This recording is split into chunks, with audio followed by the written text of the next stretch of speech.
আসছি ফোনটি hello sir আসসালামু আলাইকুম। আর এখানে একটা মেয়ে মানুষ লাশ পড়ে আছে, এখন করছে গ্রামান আসে আপনারা নিয়ে যান।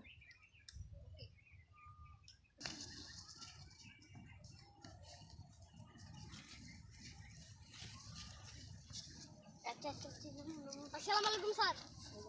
আয় দেখেন মেয়ে মানুষ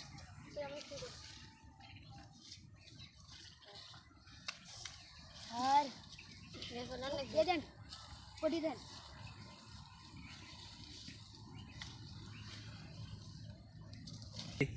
অভিজিৎ